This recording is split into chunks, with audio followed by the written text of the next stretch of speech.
जो खुद को सबसे ताकतवर दिखा रहा था, जता रहा था और सुना भी रहा था दुनिया को। मेरी सुनिए, मेरी मानिए, लेकिन ईरान और अमेरिका की जंग के बीच उस स्थिति में, वो ताकतवर देश स्थिति में पहुंच गया है जहां पर फिलहाल जंग लड़ने वाले उनकी नहीं सुन रहे, डील करने कराने वाले उनकी नहीं सुन रहे।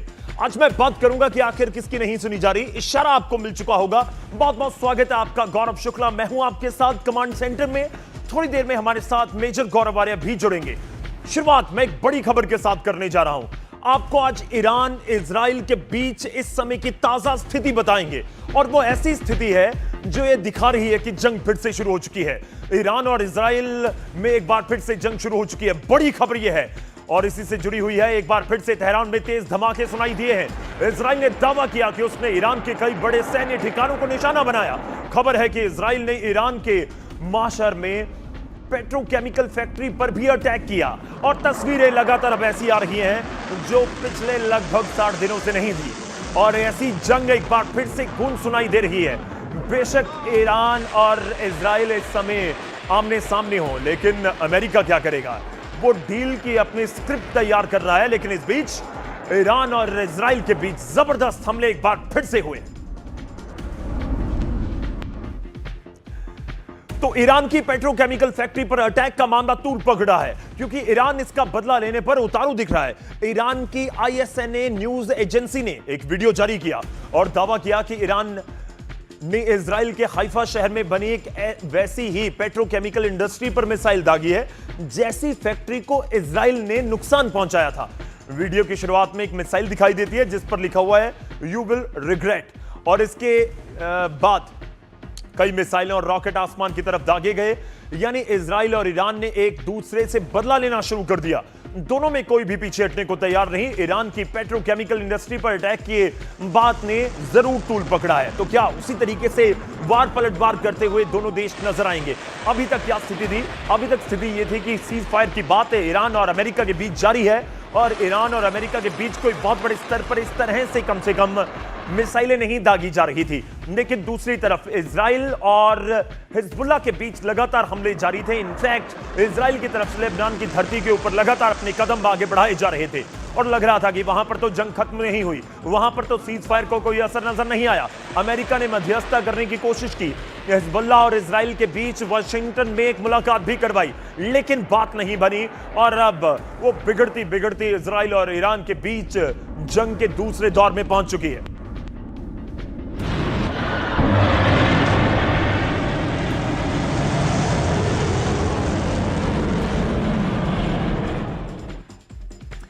तो ISNA न्यूज एजेंसी की बात हो रही है, जिसने एक वीडियो जारी कर दावा किया कि ईरान ने अपनी एक पेट्रोकेमिकल इंडस्ट्री पर हुए अमेरिकी इजराइल हमले का बदला लेते हुए इजराइल के हाइफा शहर में स्थित वैसी ही पेट्रोकेमिकल इंडस्ट्री पर जवाबी मिसाइल हमले किया। कुछ तस्वीरें भी आपको दिखा रहे हैं। चलिए आगे बढ़ते हैं, और अब आज के 4 बड़े मुद्दों, बड़े एजेंडों की मैं बात करूंगा। एक एक करके सब आपके सामने लाए जाएंगे। पहला एजेंडा लेकर आइए जिसकी हम बात करेंगे। पहला बड़ा एजेंडा जिसके ऊपर आज बात होनी है, और यह पहला बड़ा एजेंडा आज रात से जुड़ा है। आज रात भयंकर हमले से जुड़ा हुआ है। जी हाँ, मैं बड़ी खबर आपको बता रहा हूं। आज के 4 बड़े एजेंडों में सबसे बड़ा एजेंडा आज का होगा, एक दूसरे से बोले ईरान और इजराइल जब तक तोड़ेंगे नहीं तब तक छोड़ेंगे नहीं। जी हां, पश्चिम एशिया में फिर शुरू हो चुका है युद्ध। बैरूत पर हमले के बाद ईरान ने इजराइल पर अटैक किया, और इजराइल ने भी पलटवार किया। इन सब के बीच आज आपको इजराइल के रमात एयर बेस के बारे में अहम जानकारी देंगे। ये 20 किलोमीटर है हाइफा से, लगभग 20 किलोमीटर, जिस पर ईरान ने बैलिस्टिक मिसाइल से हमला किया। क्यों ईरान कह रहा है कि रमात एयर बेस के हाथ लेबनान के खून से रंगे हैं? आज रात ईरान और इजराइल के बीच बहुत अहम होने जा रही है। आज इसके ऊपर हम बात करेंगे। ईरान ने इजरायली हमले के जवाब में अपनी सबसे खतरनाक मिसाइलें तान दी हैं। तो ईरान की लीडरशिप एक बार फिर नेतन्याहू के टारगेट पर है, इसलिए युद्ध में आगे क्या होगा ये आज रात तय हो सकता है। ये बड़ा एजेंडा है जिसके ऊपर मैं बात करूंगा। दूसरा बड़ा एजेंडा स्क्रीन पर लाइए, जिसके ऊपर बात करेंगे डोनाल्ड ट्रंप की। जहां डोनाल्ड ट्रंप गिड़गिड़ाते रहे और नेतन्याहू ने कर दिया ईरान पर हमला। जी हां, क्या धोखा दिया ये समझा जाए। लाख समझाने के बाद भी इजराइल नहीं माना। ट्रंप ने कहा था पश्चिम एशिया में मेरा हुक्म चल रहा है। ट्रंप ने क्या कहा था? पश्चिम एशिया में, मिडिल ईस्ट में मेरा हुक्म चल रहा है। और कुछ देर बाद खबर आई कि इजराइल ने मना करने के बाद भी ईरान पर पलटवार कर दिया। ट्रंप की अपील की इजराइल ने कैसे धज्जियां उड़ा दी और अब ट्रंप क्या करने वाले हैं? क्या इजराइल का साथ देने के अलावा उनके पास भी कोई विकल्प नहीं है? आज इसके ऊपर बात होगी। क्या ट्रंप भी खुद घिर चुके हैं मिडिल ईस्ट में पहुंचकर? क्या उनके हाथों में कुछ ज्यादा बातें नहीं रही? इसी के साथ जुड़ा हुआ यूट्यूब का सवाल है, वो लाऊंगा। लेकिन तीसरा बड़ा एजेंडा उससे पहले स्क्रीन पर लाइए। तीसरा बड़ा एजेंडा स्क्रीन पर आ चुका है। जी हां, आज बात करेंगे तीसरे बड़े एजेंडे में सऊदी अरब की। जी हां, मिडिल ईस्ट में इस समय टेंशन अपने चरम पर पहुंची हुई है। सऊदी अरब पर ईरान के हमले की खबर निकली, केवल खौफ। जी हां, अफवाह थी, कुछ नहीं हुआ। कुछ देर बाद सऊदी अरब ने बंद कर दिया हमले का सायरन और ईरान ने भी दावा किया कि सऊदी अरब पर तो हमने कोई हमला नहीं किया। क्या ईरान अब खाड़ी में अमेरिकी अड्डों पर हमला नहीं करेगा?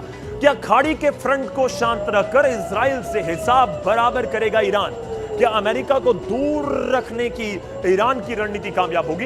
ये सारे सवाल इसलिए हैं क्योंकि इजराइल और ईरान आमने सामने हैं। अब सवाल यह है कि ईरान की यह नई रणनीति है कि हम इजराइल को टारगेट करें और जो बाकी देश हैं उनको कुछ न कहें। इजराइल पर हमले तेज हुए तो क्या ट्रंप केवल दूर बैठेंगे, दूर बैठकर तमाशा देखेंगे? आज इसके ऊपर भी बात होगी। चलिए आपको दिखाता हूं चौथी बड़ी खबर और चौथा बड़ा एजेंडा जिसको मैं आज कहूंगा, और यह बहुत इंपॉर्टेंट है खास तौर पर उन लोगों के लिए, पूरे देश के लिए, हमारे देश के लिए भी और पूरी दुनिया के लिए। हॉर्मुज स्ट्रेट की बात लगातार आपने सुनी होगी, लेकिन हॉर्मुज के बाद अब बाब अल मंदेब का संकट शुरू हो गया है। यमन के हूती की तरफ से यह ऐलान किया गया है, इजराइल से जुड़े जहाजों को हम नहीं गुजरने देंगे, हम यहां से नहीं जाने देंगे। कहां से नहीं जाने देंगे? बाब अल मंदेब से। बाब अल मंदेब चौक पॉइंट बना तो दुनिया को कितना नुकसान होगा? भारत से यूरोप जाने वाले जहाजों के पास क्या विकल्प होगा? तेल के दामों पर क्या असर होगा?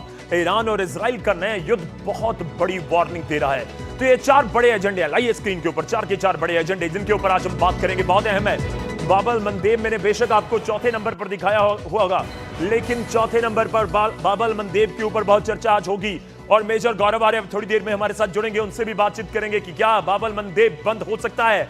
अगर वो बंद हो गया तो क्या होगा और कितना इंपॉर्टेंट है इस समय बाब अल मंदेब भी है हॉर्मुज स्ट्रेट के बाद।